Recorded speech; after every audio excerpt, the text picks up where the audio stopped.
మాదిరి అయితే, ఆయన జయశాలి అయితే నీవు జయశాలిగా ఉండాలి కదా. అది మన గురి. ఆయనలాగా మారాలి, ఆయనలా బ్రతకాలి కదా. ఆయన నామం ధరించిన, క్రీస్తుని తొడుక్కున్న బాప్తిస్మాన్ని బట్టి, యేసుక్రీస్తు నామములోనికి, హల్లెలూయా, ఆయన నామములోనికి బాప్తిస్మం పొందినావు, ఆయన తొడుక్కున్నావు. అపజయం ఎరగని వాడు ఆయన. నీవు గెలవాలి. జయశాలి అంటే అదే. అడుగు దేవుణ్ణి ఈ రోజు నుంచి, ఓడిపోను ప్రభా, నీ నామం ధరించిన ప్రతి చోట ప్రాతినిధ్యం ఎప్పుడైనా నేనే గెలవాలి, ధరించిన నీ నామాన్ని బట్టి అని అడుగు. సాయం చేస్తాడు దేవుడు. యూదా ఇస్కరియోతు గురించి 12 మంది అపోస్తలులలో ఉన్నాడు, వారితో కూడా ఉన్నాడు, ప్రభుతో పాటు ఉన్నాడు. అయితే అపోస్తలుడైన పౌలు ఒకసారి దేవుని చూస్తే తల దించినాడంటే తల ఇచ్చే వరకు ఆగలేదు. ఒకసారి చూస్తే మరి యూదా ఇస్కరియోతు 3.5 సంవత్సరాలు ప్రభుత్వనే ఉన్నాడు కదా. ఎంత చౌకగా అమ్ముకున్నాడు, 30 వెండి నాణాలకు అమ్మేసుకున్నాడు కదా. ఒక దాసునికి ఇచ్చేది ఎలా అది? వాడు అంతకంటే ఎక్కువ ఎంచలేదు యేసుప్రభుని. వాడికి తెలీదు విలువ, అందుకే చౌకగా అమ్మేసుకున్నాడు. సర్దుకున్నప్పుడల్లా నువ్వు అమ్ముకున్నట్టు యేసుప్రభుని దర్శనాలు చూసి పరలోక నరకం చూసిన వాళ్ళు చెప్తున్నారు. ఈయనని యూదా ఇస్కరియోతుని చూసినారట, వాడెక్కడో మంటల్లో లేడట. నిర్దోష రక్తం ఒలికి నేను అప్పచెప్పిన అని పశ్చాత్తాపడ్డాడు కదా. మరి అందును బట్టి ఏం తేడా అయిందో కానీ ఈ ఎడారి లాంటి చోట్లు ఉన్నాడట. ఏదో చిన్న పొద దగ్గర వచ్చింది, గుండె పగిలేటట్టు అరుస్తున్నాడట. నిర్దోష రక్తం నేను అప్పచెప్పిన, అయ్యో అని అంతలా అరుస్తున్నాడట. ఇప్పుడు వాడికి వేరే శిక్ష పెట్టలేదు దేవుడు, వాడి తప్పు వాడికి శిక్ష అయింది. అయ్యో నిర్దోష రక్తం నేను అప్పచెప్పిన అని దద్దరిల్లిపోయేటట్టు ఆ స్థలం వాడు అంగలారుస్తున్నాడట. ఒకసారి అమ్ముకొని నువ్వు సర్దుకున్నప్పుడల్లా అమ్ముకున్నట్టయితే మరి ఇప్పటికి ఎన్నిసార్లు అమ్ముకున్నావు? ఎన్నిసార్లు అమ్ముకున్నావు కదా. మరి దేవుడు న్యాయవంతుడు కదా. యూదా ఇస్కరియోతు మంచోడైపోతాడు కదా. ఒక్కసారి అమ్ముకున్నాడు, అమ్ముకోకు ఇంకెప్పుడు. ఒకసారి కూడా సర్దుకుంటే అమ్ముకున్నట్టు నమ్ముకొని బ్రతుకు. రోజు చెప్పు కదా, సర్దుకోను నా సాంచే. చూడు వాడి ప్రతిస్పందన బాగులేకుంది కదా. అంత దేవుడు తెలిసి అపోస్తల తోమిచ్చినాడు దేవుడు, డబ్బు సంచి వాడి చేతిలో పెట్టినాడు. వాడు నిలుపుకోలేదు కదా, యేసుప్రభు లాగేసుకోలేదు, వాడే పారేసుకున్నాడు. సరే పశ్చాత్తాపడ్డప్పుడు యేసుప్రభు గారు తిరిగి వస్తే బాగుండు కదా. నా ఇష్టం అన్నాడు. చావులో కూడా వాడి ఇష్టం అనుకున్నాడు. చావులో కూడా వాడి ఇష్టం జరగలేదు. ఎట్లాగా అంటే ఊరేసుకొని చచ్చినోడికి పొట్టపేదలు ఎందుకు బయటపడతాయి? నన్ను అడుగు, నేను చూద్దా. ఒక కొమ్మకు తాడు కట్టుకున్నాడండి, మెడకాయకు కట్టుకున్నాడు తాడు. మరి ఎందుకో ఏమో కానీ అన్ని కాయలు అంటారు ఆంధ్రాలో. సోడ కాయ కదా, మెడ కాయ, తల కాయ, గుండె చెప్పండి కాయ. ఎందుకు కాయ అంటే పండు అయితే రాలిపోతుందని భయమాట.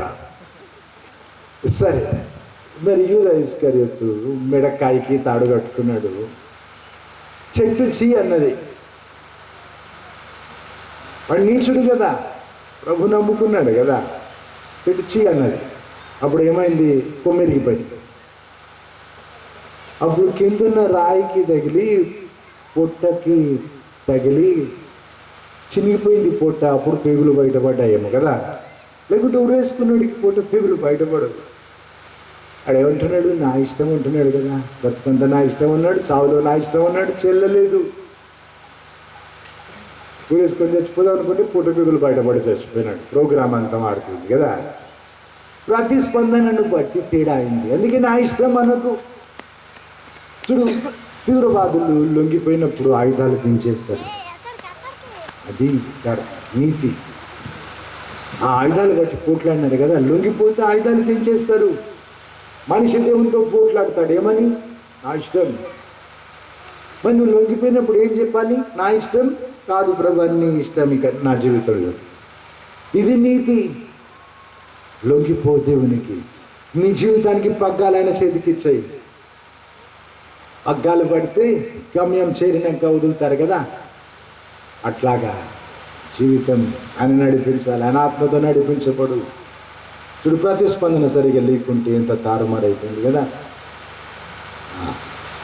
మత్తయి సువార్త 27:3-10 వరకు. యేసు ప్రభువుని అమ్ముకొని వాడు పొందుకున్న 30 వెండి నాణాలు మందిరంలో విసిరేసినాడు, పారేసినాడు. వాడు అనుభవించలేదు, ఒక్క కాసు కూడా అనుభవించలేదు. యేసు ప్రభువుని అమ్ముకొని నువ్వు పొందుకుంది అనుభవించవు. సుఖపడనీయడు దేవుడు, సుఖపడనీయడు. ఈ మధ్యలో ఒక యవనొస్తున్నా, చిన్నప్పటి నుంచి తెలుసు వాడు చర్చకు వస్తుంది. మధ్యలో వచ్చి పెద్దగా ఏడ్చినాడు. 15 సంవత్సరాల నుంచి 30 సంవత్సరాల వరకు ఉన్న మగ వాళ్ళని పిలిచి మాట్లాడుకుంటున్నా. 3 సంవత్సరాలు అయిపోతుంది. నా వెంట తీసుకెళ్తున్నా, వేరే ఊళ్ళకి విందులు చేస్తున్నా. ఒక స్నేహితుల్లాగా వాళ్ళతో ఉండి నేర్పుకుంటున్నాను. అట్లా మాట్లాడుతూ ఉంటే ఈ మధ్యలో ఒకడు పెద్దగా ఏడుస్తున్నాడు. ఏమైంది అని అడిగితే చెప్తున్నాడు, దేవుడు నన్ను సేవకు పిలిచినాడు. నేనేమో పిల్లలన్న ఆరాటపడ్డాను. ఇప్పుడు ఇద్దరు పిల్లలు పుట్టినారు, పెండ్లై. నా వల్ల కావడం లేదు, అసంతృప్తి ఉంది. ఇప్పుడు ఏం చేయాలని ఏడుస్తున్నాడు. పెళ్లి చేసుకున్నాడు, 2 పిల్లలు పుట్టినాక సారీ అంటే అయిపోతుందా? ఇప్పుడు కాదు కదా. నేను చెప్పినాను, ఇంకా ఇప్పుడు నీ భక్తిని చెప్పి నీ భార్య పిల్లని వదిలిపెడితే తప్పు అవుతుంది. ఏం సాగమడుగు ముందు సాగని చెప్పినాడు. చూడు, దేవుడు సేవకు పిలిచినాడని తెలుసు, కానీ దేవుని చిత్తం కాకుండా పెళ్లి చేసుకోవడం తప్పని నేను చెప్పడం లేదు. ఇప్పుడు వాడు ఏడుపు చెప్తున్నాను నీకు. వాడు ఏమన్నాడు? నా ఇష్టం అన్నాడు. మరి సుఖపడడం లేదు కదా. వాడు అందరి ముందు చెప్పలేదు, కానీ నాకు అర్థమైంది. నరక యాతన రోజు అనుభవిస్తున్నాడు ఆ కట్టుకున్న ఆమెతో. మెడుగుబడ్డ పాము పరవక మానదు కదా, తట్టుకోలేకపోతున్నాడు వాడు. నీ యేసు ప్రభుని అమ్ముకొని నువ్వు పొందుకుంది అనుభవించవు. అది ఆ నియమం చెప్తున్నా నీకు. సర్దుకున్నావు చూడు, సర్దుకొని నువ్వు ఏదో పొందుకుంటే అనుభవించవు. దేవుడు సెలవు ఇయ్యలేదు అట్లాగా. చూడు, యూదా ఇస్కరియోతు చూడు, పారేసినాడు మొత్తం, ఒక్క కాసు వాడుకోలేదు. అమ్ముకోకూడదు. అందుకే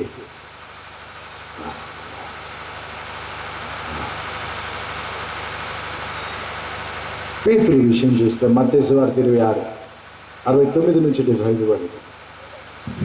బొంకినాడు కానీ తిరిగి వచ్చినాడు యేసు ప్రభు దగ్గర. 3 సార్లు యేసు ప్రభు అడిగినాడు, నన్ను ప్రేమిస్తున్నావా? 3 సార్లు అడిగినప్పుడు నాకు అర్థమైపోయింది. 3 సార్లు బొంకినాడు కదా, అందుకే యేసు ప్రభు అడుగుతున్నాడు. ఏమంటున్నాడు? ప్రభా నీకే తెలుసు అంటున్నాడు కదా. అంటే బొంకడానికి సరిపడేంత ఉంది ప్రేమ. ఒప్పుకుంటావో లేదు? సరిపోదని అయితే నాకు తెలుసు. సూర్యునికి దీపం చూపించినట్టు కొంచెం దిక్కుమాలిన ప్రేమ ఉంది. అంటే దేవుడు ఆ ప్రేమను ఉంచి పెంచి సంఘానికి నాయకునిగా నియమించినాడు కదా, ఆ జన్మకు అర్థం కల్పించినాడు కదా. ప్రతిస్పందన మంచిగుంది. తిరిగి వచ్చినాడు యేసు ప్రభు దగ్గర. యూదా ఇస్కరియోతు కూడా తిరిగి వస్తే వాడి చరిత్ర వేరుండేది, వాడి నిత్యత్వం వేరుండేది.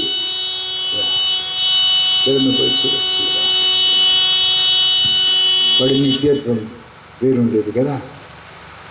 అయితే ప్రతిస్పందన సరిగా లేదు కాబట్టి ఇక నిత్యత్వం క్రీస్తుకు వేరుగా నిత్యత్వం వాడికి.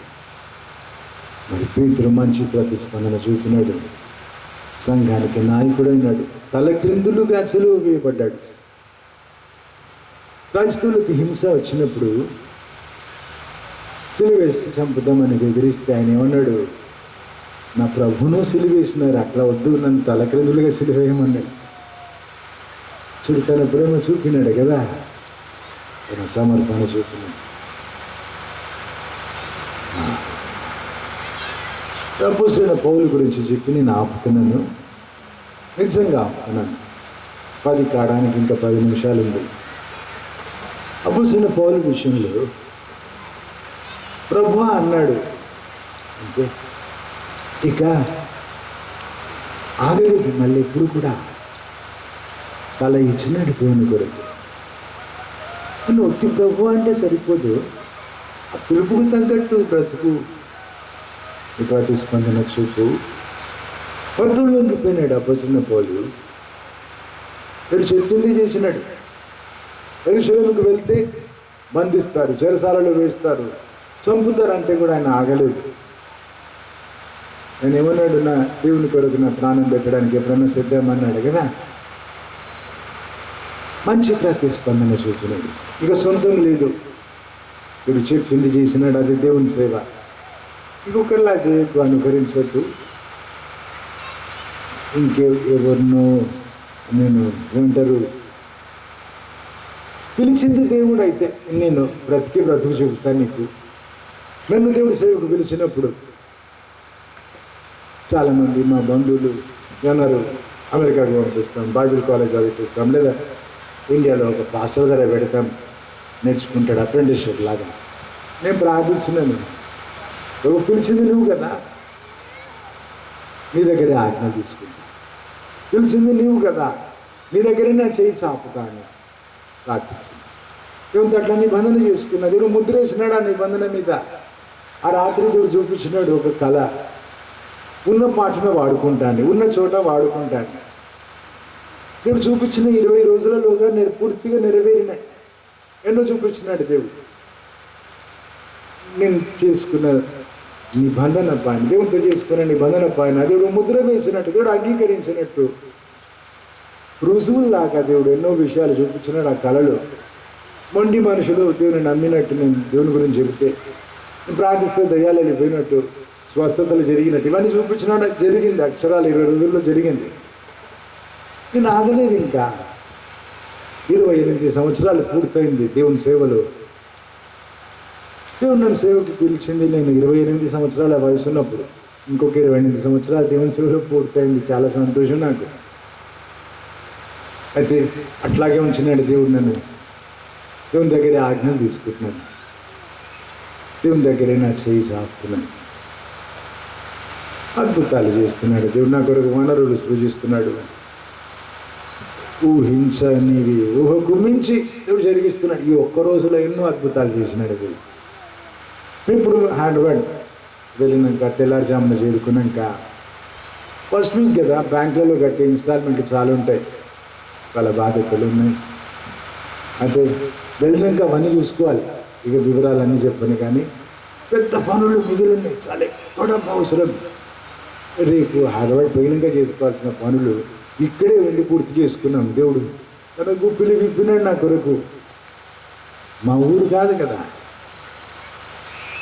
అయితే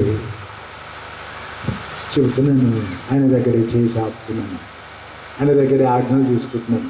నువ్వు ఏ దేవుని మొక్కుతున్నావో ముందు సరిగా తెలుసుకో. నిన్ను పిలిచింది దేవుడు అయితే సాకులు చెప్పి ఆగుతావా? ఇంకెవరో నన్ను సేవలో ప్రోత్సహించలేదు, ఇంకెక్కడికో మారుమూల గ్రామానికి నన్ను తొయ్యలేదు, పంపలేదు, ఇంకేమో చెప్తావా? సిగ్గుచేటు కదా. పిలిచింది దేవుడు అయితే, నిన్ను పిలిచింది దేవుని అడుగు, ఇప్పుడేం చేయాలి ప్రభా? నీ కొరకు ద్వారాలు తెరుస్తాడు కదా, నీ కొరకు వనరులు పుట్టిస్తాడు కదా దేవుడు. పిలిచిన పిలుపులోనే అన్నీ ఉంటాయి. నువ్వు సేవ మొదలుపెట్టి సేవ ముగించే వరకు నీకు కావలసినవన్నీ ఉన్నాయి ఆ పిలుపులోనే. Where there is a vision there is provision అంటారు. దేవుడు పిలిచిన పిలుపులోనే అన్నీ ఇచ్చినాడు. నీకు శక్తి ఇచ్చినాడు, వనరులు ఇచ్చినాడు, జయం ఇచ్చినాడు, అన్నీ ఇచ్చినాడు. ఆ దేవుణ్ణి నీవు శంకిస్తావా? ప్రేమని అనుమానపడతావా? ప్రేమ మీద నట్టిట్లో ముంచుతాడేమో నమ్మి సాగితే అని. మంచి దేవుడు, నేను 6 సంవత్సరాల వయసు అప్పటి నుంచి మొక్కుతున్నా. మంచి దేవుడు, వర్ణించడానికి పూర్తిగా సరిపోని ఒక్క మాట చెబుతున్నా. ఎప్పుడు నన్ను సిగ్గుపరచలేదు. మేము 6గురం, నేను ఆఖరి వాడిని. 5గురు మా అన్నదమ్ముల అక్కచెల్లెళ్ళు గవర్నమెంట్ స్కూల్లో తెలుగు మీడియంలో చదువుతున్నాను. మన ఆయనకు ట్రాన్స్ఫర్లు అయినాయి, ఊర్లలో ఉన్నాడు, ఊర్లలో మంచి స్కూల్ దొరకలేదు. నేను చదువులోకి వచ్చే వరకు హైదరాబాద్కి ట్రాన్స్ఫర్ అయింది. హైదరాబాద్ నుంచి మళ్ళీ ట్రాన్స్ఫర్ కాలేదు, హైదరాబాద్లో రిటైర్ అయినాడు.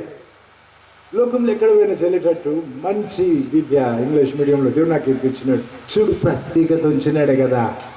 నేను దేవుని ప్రేమిస్తే అడుగడుగున ప్రత్యేకత ఉంచినాడు. స్కూల్కి పోతే 2వ తరగతిలో ఉన్నప్పుడు ప్రిన్సిపల్ నన్ను అడిగి హాలిడే ఇచ్చేది. సార్ హాలిడే ఇద్దామా. ప్రతిరోజు స్కూల్ అయిపోయినాక నన్ను తన కారులో ఇంటి దగ్గర దిగబెట్టేది. ప్రిన్సిపల్ స్నేహితుడిగా నన్ను చూస్తే స్కూల్ అంతా హడల్ నేనంటే.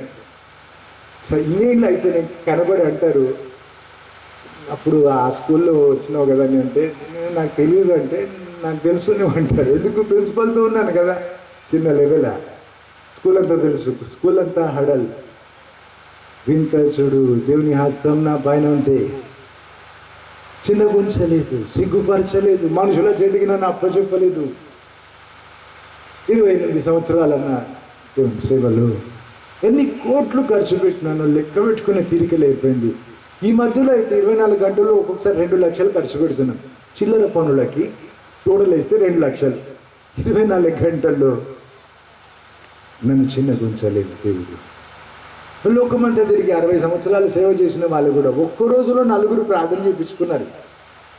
మా తాతగారి స్నేహితుడు మరి మాథ్యూస్ అని తన పేరు, ప్రార్థన చేయమని నన్ను అడిగితే తల మీద చేయబెట్టి ప్రార్థన చేయడానికి జంకినాను. మా తాతగారి స్నేహితుడు కదా, తల మీద చేయబెట్టి ప్రార్థించాలా అంటే అదే కదా నా విశ్వాసం అంటున్నాడు.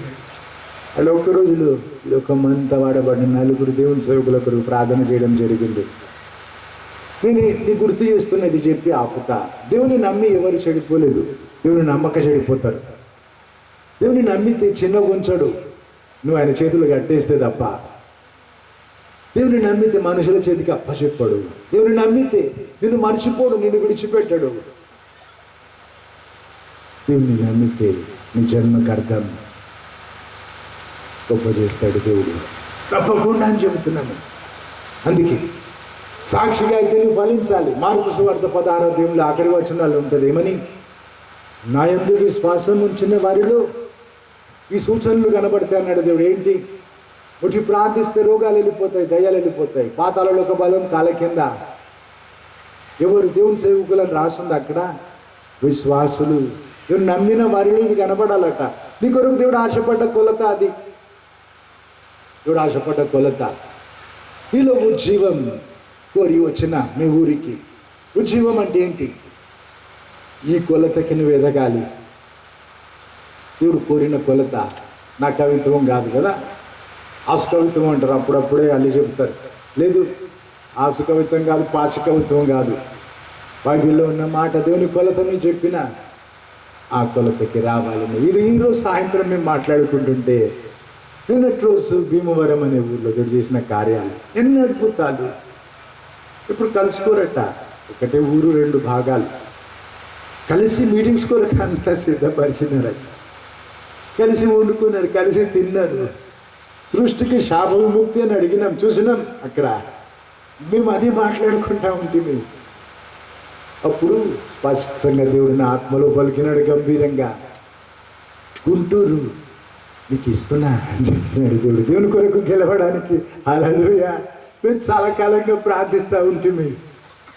సత్తెనపల్లిలో చుట్టుపక్కల ప్రాంతాలు, గుంటూరులో ఉజ్జీవం ఈ ప్రభా అని మేము మాట్లాడుకుంటా ఉంటే నిన్న జరిగిన కార్యాలు దేవుడు పలికినాడు. మరి మీ గుంటూరు కొరకు నేను ఇంత గుండె చెంపుకొని ప్రార్థించి చర్చిలో ఉపవాస ప్రార్థనలు, గొలుసు ప్రార్థనలు అన్నీ చేస్తుంటే అందరూ ఇక్కడ వచ్చిన వాళ్ళు కూడా 45 మంది రోజు గొలుసు ప్రార్థనలు పట్టుదల ప్రార్థిస్తూ ఉన్నారు. నీవు ప్రార్థించవా? మీ కుటుంబం, మీ వంశం, మీ ఊరు కొరకు, మీ ప్రాంతాల కొరకు, మీ గుంటూరు కొరకు, సరే దేశం కొరకే ప్రార్థించాలి, లోకం కొరకు ప్రార్థించాలి. మళ్ళీ వచ్చినప్పుడు కలిసి చేద్దాం అట్లా ప్రార్థన. ఈరోజైతే మీ కొరకు, మీ కుటుంబం, మీ వంశాలు, మీ ప్రాంతాలు, మీ గుంటూరు కొరకు ప్రభు పాదాల పట్టి మొర పెడదాం. చూడు, దేవుని వాగ్దానం ఉంది మనకు. ఈ సాయంత్రమే దేవుడు అన్నాడు, ప్రత్యుత్తరం ఇచ్చినాడు, గుంటూరు ఇస్తున్నాను నీకు అని చెప్పినాడు కదా. మేము మాట్లాడుకుంటుంటే పక్కకున్న తండ్రిలాగా, 3వ వ్యక్తిలాగా బైబిల్లో రాస్తుంది కదా, దేవుని యందు భయభక్తులు గలవారు మాట్లాడుకుంటా ఉంటే ఆయన చెవి యొగ్గి ఆలకిస్తాడట కదా. విన్నాడు మా మాటలు, ఇంతకే మురుస్తున్నారు కదా, ఇంకా పెద్ద ఆశీర్వాదం ఇస్తానని చెప్పినాడే కదా. హల్లెలూయా. మరి అందుకే నువ్వు ఉజ్జీవం కొరకు అడుగు. ముందు నీతోనే మొదలు ఉజ్జీవం. నువ్వు మంట అంటుకున్నావు అనుకో, ఏమవుతుంది? మంట తీరేంటి? అంటుకుంటుంది, వ్యాపిస్తుంది కదా. నీలో మొదలైన ఉజ్జీవం మీ కుటుంబం, మీ సంఘంలో, మీ గ్రామంలో ఇద్దరు చూసినారు కదా, 100 తెల్ల డ్రెస్సులు, తెల్ల షర్ట్లు అన్నీ కనబడుతున్నాయి కదా, ఉద్యోగం చూసినారు. నేనేమంటున్నాను, తృప్తి చెంది ఆగిపోద్దు, ఇక పెద్ద విషయాలు అడుగుదాం. ఇంత చూసినాక దేవుని నమ్మి ఇంకా పెద్ద, ఎందుకు 10th పాస్ అయినా అని చెప్పి ప్రతి సంవత్సరం 10th క్లాస్ ఎగ్జామ్ రాస్తావా? లేదు, ఇంటర్మీడియట్ పోవాలి, అందుకే డిగ్రీకి పోవాలి కదా. మునుపటి కంటే పెద్దవి, ఇంకా గొప్పవి అడుగుదాం దేవుణ్ణి, మరి పొందుదాం దేవుని నుంచి.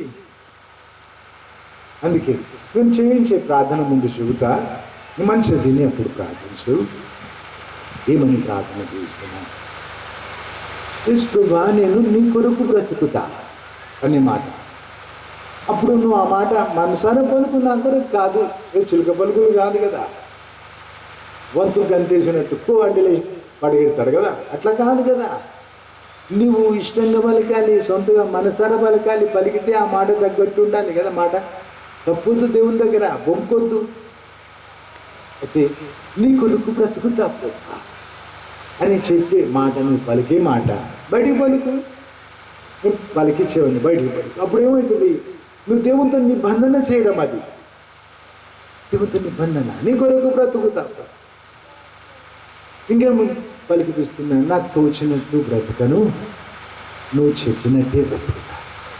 2 దారులు కదా ఎవరికైనా, పేతురుకైనా యూదా ఇస్కరియోతుకైనా 2 దారులు ఉండినాయి. ఒకటి తోచినట్టు బ్రతుకుతా అన్నాడు. నా ఇష్టం ఉన్నప్పటి నుంచి సైతానే వాడుకుంటాడు, వాడి ఇష్టమే జరిగిస్తాడు, వీడి సొంత ఇష్టం ఏమి ఉండదు. ఇంకా దేవునికి లొంగితేనే తనను ప్రేమించే దేవుడు తన ఆత్మతో నడిపించి నీ జన్మకు అర్థం కల్పిస్తాడు. కాబట్టి నా తోచినట్టు బ్రతకను, చెప్పినట్టు బ్రతుకుతా, బైబిల్లో చెప్పినట్టు. ఇంకేం చెప్తావు? నీకు తగ్గట్టు బ్రతుకుతా పాపా. ఎక్కడున్నా ఎప్పుడైనా నీ తగ్గట్టు. ఇక మందిని మెప్పించడానికి లేదు, ఆ మాటనే లేదు, ఇంకో మనిషి జోలి లేదు. నీకు తగ్గట్టు బ్రతుకుతా. నీ నామం ధరించినా కదా, ఆయన నామం ధరించి ఇష్టమైనడు బ్రతికితే ఆయన నామం అపవిత్రమవుతుందట. నా నామాన్ని పవిత్రపరుచుకుంటాను నా ప్రజల్లో, అప్పుడు అన్ని జనులు తెలుసుకుంటారు నేను దేవుడనని అన్నాడు కదా ప్రభు. కాబట్టి ఉద్యోగం అంటే క్రైస్తవుల్లో వస్తుంది ముందు, ఆ తర్వాత వ్యాపిస్తుంది అన్ని జనుల్లో. నీతో మొదలు నీ తగ్గట్టు బ్రతుకుతా ప్రభా అని ఇంకేం పలికిస్తున్నాను. నేను లోపడతా, నీకు ఇష్టంగా లోపడతా. దాసులను కోరలే కదా దేవుడు, ప్రతిస్పందనగా ఆయనను ప్రేమించే సంతానం కోరినాడు. ఇష్టంగా లోబడతా. ఈ పిలుపుతో పిలిచిన ఈ దారిని నడిపిన నేను ఇష్టంగా లోబడతా, నేను వెంబడిస్తా. ఇంకేంటి? నా జీవితం ఈరోజు రేపు నా నిత్యత్వం నీతో ముడిపెట్టుకుంటున్నాను. ఇంకేమో సాధించాలని చెప్పి ఇంకేదో ఇంకేది నీ ఆశలు కాదు, నీ ఆశయాలు కాదు, నాట్ యువర్ అంబిషన్స్. నేను నీతో ముడిపెట్టుకుంటా ఈరోజు రేపు నా నిత్యత్వం. నువ్వు నడిపించు నీ ఆత్మ ద్వారా, నీ ఉన్నత మహిమ వెతుకుతా. నేను ఇంకా వేరే గురి లేదు నాకు, నీ మహిమ వెతుకుతా. ఇంకేమని పలికిస్తున్నాను? నా జీవితంలో మొదటి స్థలం నీకు తప్ప. నా ప్రాణం కంటే ఎక్కువ నువ్వు ప్రేమిస్తా. అవసరమైతే ప్రాణం ఇస్తా, కానీ నిన్ను విడిచిపెట్టు, సర్దుకోను, నిన్ను నమ్ముకోను, నీ పైన తిరగబడను, నీకు దూరం ఉండను. మొదటి స్థలం నీకు. ఆ మాట. ఇంకో మాట, అన్నదమ్ములు పోట్లాడుకుంటారు. ఏమని? ఆస్తి ఇంకొక ఎకరం రావాలి, అర్ధ ఎకరం రావాలి, లేదా ఇంకొక గది నాకు రావాలి, కళ్ళలు కవులు కొట్టుకుంటారు కదా. నా పాలి భాగం నీవు ప్రభు అని చెప్పు. దావీదు అన్నాడు కదా, ఆకాశమందు నీవు తప్ప నాకు ఇంకెవరున్నారు? నీవు నాకుంటే ఈ లోకంలో ఉంది ఏది నాకు అక్కర్లేదన్నాడు కదా. ఆ మాట పలికిపిస్తా. నీకు ఇష్టమైతేనే పలుకు, ముందే చెప్తున్నా. అందుకే ఆలోచించు, నీకు నచ్చితే పలుకు. దేవునికి చెబుతున్నావు కదా, మరి అనాలోచనగా మాట్లాడొద్దు కదా, ఒట్టి మాటలు వద్దు కదా. అయితే నీవు నా పాలి భాగం. ఇంకేంటి, లేవీలకి ఆస్తులు పంచి వద్దన్నాడు దేవుడు, పట్టణాలు ఇదంతా పంచి. ఎందుకు? నేను వారికి స్వాస్థ్యం అన్నాడు కదా. నీవు నా పాలి భాగం అని చెప్పినాక, నీవు నా స్వాస్థ్యం, నీవు నా సర్వం ప్రభా, నిన్ను సంతోష పెడతా నా జీవితం. 6 ఏళ్ళ చిన్న వయసుగా అనుకున్నా దేవుని సంతోష పెట్టాలని. స్నేహితులు అడిగినారు అన్ని వయసుల్లో, మాలాగా చేయవెందుకు. ఇంకో విడ్డూరం, ఏ దేశంలో అయినా ఎక్కడైనా మగ పిల్లలు ఆడపిల్లలు ఎండబడతారు కదా, విజులు కొడతారు, కన్ను కొడతారు, రోజపు ఇస్తారు, లవ్ లెటర్ ఇస్తారు, తన్నులు తింటారు. ఇదంతా మగవాళ్ళు చేస్తారు. నేను ఒక్క ఆడపిల్ల ఎంట కూడా పడలేదు. విపరీతంగా ఆడపిల్లలు ఎండబడ్డారు. వాళ్ళ రక్తం తీసి ఉత్తరాలు రాసినారు, పెళ్లి చేసుకోకపోతే చచ్చిపోతా, సావమని చెప్పినారు. ఇంకా చాలా వెంటబడి విసిగిపోయి అన్నారు, ఎట్లాంటి వాళ్ళని చేసుకుంటాడో చూడమా, బ్రతికుంటే చూడమా అన్నారు. బ్రతికే ఉన్నారు కానీ నేను పెళ్లి చేసుకోలేదు, ఏం చూడలేదు. దేవుడు చాలా అనుకున్నా, దేవునికి అంకితం చేసుకున్నా. అయితే నేనేం చెబుతున్నా, నేను కోరుకున్నా దేవుని కొరకు ఆశపడ్డా, దేవునితో ముడి పెట్టుకున్నా. ఎవరు నన్ను బలంతో పెట్టలేదు. ఇలా మీటింగ్లలో కూర్చొని ఇలా రెచ్చగొట్టే మాటలన్నీ నేను ఏం వినలేదు. సొంత ప్రేమ. సరే నేను బ్రతికి నీ చెబుతున్నా, వీలవుతుందని చెప్తున్నా. నేను రెచ్చగొట్టేది అందుకే, వీలవుతుందని చెప్తున్నా. నేనున్న సాక్ష్యం. అయితే నువ్వు చెప్పు దేవునికి, నీవు నా సర్వం, నీవే నా సర్వం ప్రభా. ఇప్పుడు అడుగు, ప్రభా నన్ను మార్చుకు. ఇప్పుడు చూడు, నువ్వు యేసుక్రీస్తును ధరించినావు కదా, నిన్ను చూసినప్పుడు మనుషులు ఏమనాలి, అయ్య బాబాయ్ యేసు ప్రభు వారు భూమి మీద నడిస్తే అచ్చ అలాగే చేసేవారండి. మరి అలాగుందా బ్రతుకు? మరి అడుగు, మహిమ నుండి అధిక మహిమకు ఆయన రూపులోకి మారేది ఉంది కదా. అడుగు, నీ రూపులో మార్చుకో, నేను సహకరిస్తాను చెప్పు. పరిశుద్ధ ఆత్మతో నన్ను నింపు ప్రభు అని అడుగు. నీకు ఇష్టమైతే 9 కృపావరాలు నాకు ఈ ప్రభు అని అడుగు. భయం అవుతుంది కదా నీకు 9 కృపావరాలు అంటే. ఆఫ్రికాలో 300 మంది టీచర్ ట్రైనింగ్కి వచ్చిన అన్యులు అన్ని దేవతలను మొక్కి బలులు అర్పించి మొక్కేవాళ్ళు. వాళ్ళకి డెరెక్ ప్రిన్స్ అనే దేవుని సేవకుడు రక్షణ మార్గం అందించినాడు. అప్పుడే దేవుని నమ్మినారు. కొర్నేలి ఇంట వాళ్ళకి అప్పుడే వినబడ్డట్టు రక్షణ మార్గం. అప్పుడే నమ్మినారు. అప్పుడే పరిశుద్ధ ఆత్మతో నింపినాడు దేవుడు. అప్పుడే 9 కృపావరాలు ఇచ్చినాడు దేవుడు ఒక్కొక్కరికి, అందరికీ. ఆఫ్రికాని ఎక్కువ ప్రేమిస్తున్నాడు యేసు ప్రభు? లేదండి, సమానంగా ప్రేమిస్తాడు కదా. మరి నీవెందుకు అడగవు? అడగరాదా? శ్రేష్టమైన ఈవులు ఆపేక్షించడం రాసింది కదా. మనం అడగొచ్చట శ్రేష్టమైన ఈవులు, 9 శ్రేష్టమైన ఈవులు. నువ్వు ఆశపడి అడగొచ్చు, దేవునికి ఇష్టమైతే ఇస్తాడు. మీరు అడగనందుకు పొందలేదని రాసుంటుంది యాకోబు పత్రికలో. మీరు అడగనందుకు పొందితే నిత్యత్వంలో ఏడుస్తారు. పరలోకంలో కన్నీళ్ళు ఉంటాయా అంటే అవి లేదండి అంటారు. అవి బావి కన్నీళ్ళు ఉంటాయండి పరలోకంలో. ఆయన వారి ప్రతి బాష్ప బిందువు తుడిచేస్తాడని రాస్తుంది కదా. ఏడవకుంటే కన్నీళ్ళు ఎట్లా తుడుస్తాడన? పరలోకంలో ఎందుకు ఏడుస్తారు? ఇది పోగొట్టుకున్న అవకాశాలు, పోగొట్టుకున్న సమయాన్ని బట్టి, పోగొట్టుకున్న ఆశీర్వాదాలను బట్టి ఏడుస్తారు. ఎంత వృధా చేసుకున్నా. ఇందాక ఒక యవ్వనస్తుడు మాతో తెచ్చినాను. ఉపవాసాలు ఆలస్యంగా మొదలుపెట్టినాడు. మా దగ్గర 10 ఏళ్ళకి మొదలు పెడతారు. ఆయన 17-18 సంవత్సరాలు దాటినాక ఉపవాసం 40 రోజులు తీసుకున్నాడు. మళ్ళీ ఒకసారి ప్రార్థన చేయమని చర్చికి వచ్చినప్పుడు మేము బయలుదేరుతూ ఉంటుంది. వెంట పట్టుకొచ్చేసినాం. దాదాపు కిడ్నాప్ చేసినట్టు. మాతో ఎప్పుడు కలవలేదు ఆయన, తెచ్చినాం. అట్లా దేని ఎప్పుడు ఇది మొదటిసారి. ఈరోజు మేము అంతా కలిసి మాట్లాడుకుంటూ దేవుడు చేసిన కార్యాలు తలుచుకుంటూ సంతోషంగా మాట్లాడుకుంటుంది. అందరూ వెళ్ళినాక ఆగి నాకు చాలా బాధ అవుతుంది అంటున్నాడు. నా వయసు వాళ్ళు భాషలతో మాట్లాడుతున్నారు. మీరు ఎంత మంచిగా కలిసి ఉన్నారు, ఇంత ప్రేమ, ఇంత గౌరవంగా. ముఖ్యంగా మనం చూస్తుంటే నాకు గుండె మీద సుధోదని కొట్టినట్లయితుంది అని చెప్తున్నాడు. నేనేం చెప్పిన, గతం తలుచుకొని ఏడ్చే బదులు ఇప్పుడు మంచి బ్రతికరాలా, దేవుని అడుగు, పోగొట్టుకున్న కాలం నాకు తిరిగి, పురుగులు తినేసిన పంట ఇస్తాను కదా, పోగొట్టుకున్న కాలం నాకు, పోగొట్టుకున్న అవకాశాలు, పోగొట్టుకున్న ఆశీర్వాదాలు నాకు ఈ ప్రభు అని అడుగు, ఇస్తాడు దేవుడు అని చెప్పి అని ఓదార్చినాను. ఓదార్పు పొందడంలో కూడా ఉన్నాడు, ఇప్పటికి కూడా ముఖమట్లనో పెట్టున్నాడు. అందుకే ఆయన దిగి చూడడానికి నా భయం అయింది. అయితే బ్రతుకున్నాడు, ఈ ఏడుపు ఇప్పుడు పనికి వస్తుంది, చెల్లుద్ది, సరి చేసుకోవచ్చు కదా. 5 సంవత్సరాల తోడు 50 ఏళ్ళలో చేసే నీ కార్యాలు చేయగలడు కదా, అవకాశం ఉంది. గుట్టుకుమన్నాక నువ్వు ఇంకేం రిపేర్ కాదు నీ జీవితం కదా. సరే పరలోకమే చేరినావేమో, చచ్చి చెడి ఆఖరికి సంఘ ప్రార్థన, ఇక మీ కాపరి ప్రార్థన, సత్యం గారి ప్రార్థన సామాన్యమా. అయితే పరలోకంలో పడ్డావు అనుకో, నిత్యత్వం అంతా ఏడిపోయి కదా, ఏం చేయలేని ఆ దేవుని కొరకు. అందరినీ కళ్ళు బ్రేక్ చేసే అవకాశం ఉంటే కొత్తనట్టు అహాబులాగా బ్రతికిన కదా నేను. ప్రతిస్పందన చూపలే, మంచి ప్రతిస్పందన చూపలే కదా. లేదా యూదా ఇస్కరియోతులాగా అమ్ముకున్నా కదా, సుఖపడలే కదా. తెచ్చేప్పుడు ప్రభువా క్షమించంటే పరలోకంలో పడతావు కదా.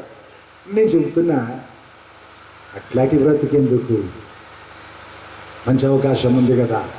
ఇప్పుడు అడుగు, ప్రభా నేను పోగొట్టుకున్న కాలం నాకు ఇవ్వు, పురుగులు తినేసిన పంటనే ఇస్తాను కదా, నీకు సాధ్యం కదా. పోగొట్టుకున్న అవకాశాలు, ఆశీర్వాదాలు నాకు ఇవ్వు, ఇప్పుడు మంచిగా అడుగుంటావు ప్రభా. నేనైతే ఎట్లా బ్రతుకుతా, నేనుసేపు పగలంతా అలా పడి ఉన్నా, కూర్చొని ఒప్పుకోలేదు. టైం అయినప్పుడు మీ దగ్గర మాట ఏంటి, నాకు ఇంకెవరున్నారు చెప్పి, అందుకేం దాచుకోలేదు, ముఖం కూడా అడుక్కోలేదు, షర్ట్ మార్చుకొని వచ్చేసి. అయితే మరి 100 రోజులు దాటిపోయింది, నేను భోజనం చేసి, నన్ను ఉపవాసం చేయొద్దన్నాడు దేవుడు. సేవలు వచ్చినాక 8 సంవత్సరాలు చాలా ఎక్కువ ఉపవాసాలు చేస్తే గద్దిచ్చినాడు దేవుడు. నేను మళ్ళీ నీకు చెప్పేవరకు ఉపవాసం చేయొద్దన్నాడు. ఉపవాసం చేయడం లేదు కాబట్టి ఉపవాసం కాకుండా ప్రాణం నిలుపుకోవడానికి ఏదైనా స్నాక్స్ తీసుకొని, ఫ్రూట్స్ తీసుకొని భోజనం మానేసి ప్రార్థిస్తున్నాను. ఎందుకట్లా అంటే, మరి నా ఇష్టం నీకు ఎందుకు. దానియేలు ప్రార్థించలేదా, తల అంటుకోలేదంట, ఇష్టమైన భోజనాలు చేయలేదంట, తన జాతి కొరకు ప్రార్థించినాడు. మరి నాకు వచ్చినట్టు నేను ప్రార్థన చేసుకుంటున్నాను, నా సంఘం సేవ కొరకు, మన చెందిన వాళ్ళందరి కొరకు. మరి ఇంకెన్నో దేవుణ్ణి సమీపించాలని కూడా నా తపన ఆగిపోలేదు కదా. ఇంకా దేవుని సమీపించాలని, నేను మొక్కే దేవుని ఇంకా తెలుసుకోవాలని, అందుకొరకు కూడా ప్రార్థిస్తున్నాను. అయితే అంత ఓపిక లేకుంటే కూడా నా కృపని చాలన్నాడు కదా, దేవుడితో నిల్చోబెట్టినాడు కదా, తన సందేశం నీకు అందించినాడు కదా. నువ్వేం చేయాలి, మంచి ప్రతిస్పందన చూపాలి. ఇక మీదట నీ భవిష్యత్తులో, నీ నిత్యత్వంలో సిగ్గుపడనక్కర లేకుండా బ్రతుకు. నేను చెప్తున్నా కదా, నా గతం గురించి నేను సిగ్గుపడేది అవసరం లేకుండా బ్రతికిచ్చినాడు దేవుడు. 35 ఏళ్ల వయసుకు వస్తావా అని దేవుడు అడిగినాడు, పరీక్షించినాడు నా ప్రాణం గురించి. తీసుకెళ్ళినాడు నా ఆత్మ పరలోకం, చాలా గంటలకు మళ్ళీ పంపించినాడు. నా కుమారుడు మెలుకోమని అన్నప్పుడు అప్పుడు మెలకు వచ్చింది, దేహం గట్టిగా అయిపోయింది. చచ్చినోడి దేహం మెత్తగుండదు, గట్టిగా ఎప్పటికైనా ఆధీనంలోకి వచ్చింది. పరీక్షించుకున్నాడు దేవుడు నా ప్రాణం గురించి. అబ్రహాం అని పిలిచినాడు నా పేరు. అప్పుడు నా పాత పేరు అంతా అని పక్కకు పెట్టేసినాను, అబ్రహాం అని దేవుడు పిలిచిన పేరు ముందు పెట్టినాడు. లీగల్గా అఫీషియల్గా మార్చుకున్నాడు. నాకు 35 ఏళ్ల వయసు అప్పుడు పరీక్షించినాడు దేవుడు. సరే, దేవుడు పిలిచిన పేరు ముందు పెట్టిన అబ్రహాం కేడిఎస్ నా పేరు. ఇప్పుడు అది అప్పుడు సిద్ధం, ఇదో ఈ క్షణం సిద్ధం, ఈ క్షణం సిద్ధం దేవుని చేరుకోవడానికి. గతం గురించి అన్నో రిగ్రెట్స్, సిగ్గుపడినది అవసరం లేదు, మంచి బ్రతికిన దేవుని కొరకు. మేము దేవుని నమ్మి 4 తరాలు అయిపోయింది. మా నాయన వైపు వెంకటరామిరెడ్డి, వాళ్ళది గుంటూరు, నల్గొండకు వచ్చి సెటిల్ అయినారు. ఆయన ముందు మారినాడు, దేవుని నమ్మినాడు. రాజస్థాన్లో రాజ్పూట్స్ ఉంటారు కదా, ఆ రాజ్పూట్ ఆమెను పెళ్లి చేసుకున్నాడు. సరే, మా అమ్మ వైపు, మా అమ్మ వాళ్ళ నాయన పేరు నరసింహారెడ్డి, సూర్యాపేట నుంచి ఖమ్మం పోయేదారులు చిన్బెల్ల అని ఊరు ఉంటుంది, చిబాములో అని కూడా అంటారు. ఆ గ్రామం 100 ఎకరాలు పొలాలు, ఆస్తులు వదిలిపెట్టినాడు. దేవుని నమ్మితే ఇవ్వం ఆస్తి అంటే వదిలిపెట్టి వచ్చినాడు. 4 తరాలు అయిపోయింది. తెలిసిన దేవుడు నాకు అలుసు కాలేదు. నేను చెబుతున్నా, నా బైబిల్ గుండె మీద ఆనించుకుని, అంటే అబద్ధం చెప్తే ఇక్కడ ఇప్పుడే చేస్తా. దేవుని సాక్షి చెప్తున్నా ఏమని, నా పూర్వీకుల కంటే నేను మంచి మొక్కిన దేవుణ్ణి. మా తాతగారు గొప్ప దైవజనుడు, నిప్పుల రగిలినాడు ఆఖరి వరకు. ఆయన కంటే మంచి చేస్తున్న దేవుని సేవ, దేవుని దయను బట్టి. మరి నీకు దేవుడు తెలిస్తే, తెలిసిన దేవుడు అలుసు కానివ్వకు, సంవత్సరాలు గడుస్తుంటే చల్లారిపోకు, సిగ్గు చెందది, అట్లా కాదు. దేవుడు తెలిస్తే ఇంకా మంచి మొక్కు, ఇంకా మంచి ప్రేమించు. నీ మొక్కే దేవుడిని ఇంకా పరిశీలనగా తెలుసుకో. ఇది ఒక్క మాట చెప్పి ఆపుతున్నా. ఇర్మియా 9లో 23-24 వచనాల్లో దేవుడు అన్నాడు, జ్ఞాని జ్ఞానాన్ని బట్టి అతిశయించొద్దు, శూరుడు శౌర్యాన్ని బట్టి అతిశయించొద్దు, ఐశ్వర్యవంతుడు ఐశ్వర్యాన్ని బట్టి కాదు, భూమి మీద కృప చూపుచు నీతి న్యాయములు జరిగించు దేవుడను నేనే అని తెలుసుకొని ఊరకుండమన్నాడు. ఆ దేవుడు నన్ను పరిశీలనగా తెలుసుకునే అందు నేను ఆనందిస్తా అన్నాడు. దేవుడు నన్ను పరిశీలనగా తెలుసుకుంటూ, దేవుని నమ్మి తలేండి కదా, మరి ఇంకెంత తెలుసుకున్నావు? నువ్వు మొక్కే దేవుణ్ణి పరిశీలనగా తెలుసుకుంటే దేవుడు ఆనందిస్తాడట. ఈరోజు యూనిఫామ్ వేసుకున్న మీ అందరితో నేను ఫోటో దిగుతాను, నేను ఆ ఫోటో దాచిపెట్టుకుంటాను. మీరు ఇంకా దేవుని సమీపిస్తే వచ్చి నాకు చెప్పండి, అప్పుడు పండుగ చేసుకుందాం. మంచి ఫోటోలు దొరుకుతారు నాకు, నేను పేర్లన్నీ అడిగి రాసి పెట్టుకుంటాను. నేను చూసిన దేవుణ్ణి స్పర్శకి తాకిన ఆయన వచ్చి నన్ను ఎదగ హత్తుకున్నాడు. ఇది 6 ఏళ్ల వయసు నుంచి మచ్చ లేకుండా ఈ క్షణం వరకు బ్రతికినని చెబుతున్నా కదా. అపవిత్ర పడలేదు ఏ రీతిగా. నువ్వు గెలిచినప్పుడు నువ్వు దేవుని మెప్పిస్తున్నా అని నీకు అనిపిస్తే, లేదు దేవుని పిలుపులో సాగుతున్నా నీకు తృప్తి అనిపిస్తే వచ్చి నన్ను కలువు, పెద్ద పండుగ చేసుకుందాం హైదరాబాద్లో, లేదా నన్ను పిలువు, నేను వస్తా ఇక్కడికి మళ్ళీ. కానీ ఒక్కొక్కరికి రావడం నాకు కష్టమైతే, ఒక్కొక్కరికి రావడం. నేనేం చెబుతున్నా, కనీసం 10 మంది యూనిఫామ్ వేసుకున్న వాళ్ళు మాత్రం కాదు, ఇంకెవరైనా చిన్నోళ్ళు పెద్దవాళ్ళు, నేను మాడదబ్బను. నేను చాలాసార్లు మీ ఊరికి వచ్చేది ఉంటే హెలికాప్టర్ కొనుక్కుంటా కానీ వస్తా. 10 మంది, కనీసం 10 మంది నేను దేవుణ్ణి చూసిన, దేవుడు నాతో మాట్లాడినాడు. నా బ్రతుకు మలుపు తిరిగింది ఆ రోజు విన్నాక. మంచి ప్రతిస్పందన చూపుతున్నా, నేను మొక్కే దేవుణ్ణి ఇంకా మంచి తెలుసుకున్నా అని కనీసం 10 మంది చెప్తే సంతోషపడదాం కలిసి అని చెప్తున్నా కదా. ఇంకా ఇవన్నీ పెట్టేది అవసరం లేదు, అక్కడెక్కడో మూల కూర్చొని మాట్లాడుకుందాం, చెట్టు కింద అయినా పర్లేదు, పండుగ చేసుకుందామని చెప్తున్నా. అది ముఖ్యం కదా. సంవత్సరం మరి వస్తా ఆంధ్రాలో జరిగిన ఉద్యోగ సభలు దేశం అంతట్లో ఎక్కడ జరగవు. చాలా స్వేచ్ఛ ఉంది, చాలామంది క్రైస్తవులు ఉన్నారు. గుంటూరులో చాలా శాతం క్రైస్తవులు వింటున్నారు. మళ్ళీ ఒక దగ్గర పిలిచినప్పుడు వాళ్ళు ఏమంటారు, రాత్రంతా చెప్పినా వింటారు. ఎందుకు చెప్తారు? రాత్రంతా కొట్టి కుదిపి కూర్చోబెట్టి నేను దేవుని కొరకు నిల్చోబెట్టేదని ఆత్రం కదా. కొన్ని మాటల్లో విని ఏం చేస్తున్నారు? అడుగులు కొడతాడు కదా దేవుడు. అందుకే దేవుని ఎడలని ప్రేమకు, మనిషి ఎడలని ప్రేమకు జ్ఞాపచనాలు ఇవి అని అడుగుతున్నారు, రుజువులు ఇవి. 10 ఆజ్ఞలు ఇచ్చిన దేవుడే శరీరం ధరించి వచ్చి ఏం చెప్పినాడు? నాలాగా ప్రేమించమన్నాడు మనుషుల్ని. నేను ప్రేమిస్తున్నా నా ప్రాణం కంటే ఎక్కువగా. ఇక్కడ నిల్చున్నా ఇప్పుడు అంటే రుజువు చేత కాలేదు, పడుకునే ఉన్నా. ఇంకా 10 నిమిషాలు బయలుదేరాలన్నప్పుడు షర్టు మార్చుకొని వచ్చేసినాను. మీరు భయపడతారేమని ఒకసారి తల దూకున్నాను. మా హరికి అయితే అది కూడా అవసరం ఉండదు, ఉంగరాల చుట్టూ కదా, ఎట్లా ఉన్నా మంచిగా ఉంటుంది. పిట్టగుడిలా తయారైతే కూడా స్టైల్ ఉంటుంది కదా. అయితే నా ప్రాణం కంటే ఎక్కువ ప్రేమిస్తున్నా మనుషుల్ని, నా దేవుని ప్రేమిస్తున్నా నా ప్రాణం కంటే ఎక్కువగా నిజంతులు చేస్తున్నా. నీకు సాధ్యమని చెప్తున్నా. ప్రార్థన చేసుకుందాం, మోకరించగలిగితే మోకరించు. హల్లెలూయా, హల్లెలూయా. యేసు స్తోత్రము నాయన. ఇందాక నేను చెప్పినా కదా ఇట్లా పలికిస్తానని.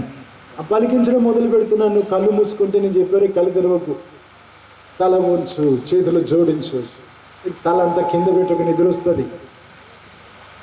వైకుంచు తల వంచు ప్రార్థన ఆరంభించు. పరలోకమందున్న మా తండ్రి, నీ నామం పరిశుద్ధపరచబడునుగాక అని పిలిచి నువ్వు చెప్పు, ప్రభా నా కాలం వృధా చేసుకున్నా నేను. అది నీ పరిస్థితి. అడుగు. పురుగులు తినేసిన పంట ఇస్తాను కదా ప్రభా నువ్వు. అయ్యా నేను నా కాలం వృధా చేసుకున్నా, చాలా సంవత్సరాలు అర్థం లేకుండా గడిచిపోయినాయి. నేను పోగొట్టుకున్న కాలం మళ్ళీ ఇవ్వు ప్రభా నాకు. నీ చేతనవుతుంది, సర్వశక్తిమంతుడవు కదా, నీ చేతనవుతుంది. నేను నమ్ముతున్నా. పోగొట్టుకున్న కాలం నాకు ఇవ్వు. నేను పోగొట్టుకున్న ఆశీర్వాదాలు, నేను పోగొట్టుకున్న అవకాశాలు నాకు తిరిగి ఇవ్వు ప్రభా. ఈసారి మంచి వాడుకుంటా నేను. హల్లెలూయా, హల్లెలూయా, స్తోత్రం ప్రభా. నువ్వు చెప్పు ప్రభా, నాకు తోచినట్టు బ్రతకను, నువ్వు చెప్పినట్టు బ్రతుకుతా ప్రభా. బైబిల్లో నువ్వు చెప్పినట్టే బ్రతుకుతా. హల్లెలూయా, హల్లెలూయా. నా చెయ్యి పట్టుకో ప్రభా. ఆశ నాకుంది, శక్తి నాకు ఈ ప్రభా. హల్లెలూయా. నేను ఇష్టంగా లోబడతా నీకు, సమ్మతించి కలిసి నడుస్తా నీతో. నువ్వు ఏ పిలుపుతో పిలిచినా, ఏ దారి నడిపినా నేను ఇష్టంగా లోబడతా ప్రభా. సమ్మతించి కలిసి నడుస్తా. హల్లెలూయా. ప్రభా నీ పైన తిరగబడనెన్నడు ప్రశ్నించను ప్రభా. నా ప్రేమలో చల్లారను, నీ ఎడల విడిచిపెట్టను, దూరం ఉండను ప్రభా. నా సాయం చేయి. హల్లెలూయా. నా జీవితంలో మొదటి స్థలం నీకు ప్రభా. నా ప్రాణం కంటే ఎక్కువ నేను ప్రేమిస్తా. అవసరమైతే నా ప్రాణం ఇస్తా, కానీ ప్రభాని సర్దుకోకుండా బ్రతుకుతా. నా జీవితం పగ్గాలు నీ చేతికి ఇస్తున్నా ఈరోజు. నీవు నడిపించు నీ ఆత్మ ద్వారా. హల్లెలూయా, హల్లెలూయా. ప్రభాని స్తోత్రము నాయన. యేసు ప్రభా నీకు తగ్గట్టు బ్రతుకుతా. ఎక్కడున్నా ఎప్పుడైనా నీకు తగ్గట్టు బ్రతుకుతా. హల్లెలూయా. యేసు ప్రభా నా జీవితం ఈరోజు రేపు, నా భవిష్యత్తు, నా నిత్యత్వం నీతో ముడి పెట్టుకున్నా ప్రభా. ఇది ఎప్పటికీ నిలిచే తీర్మానం.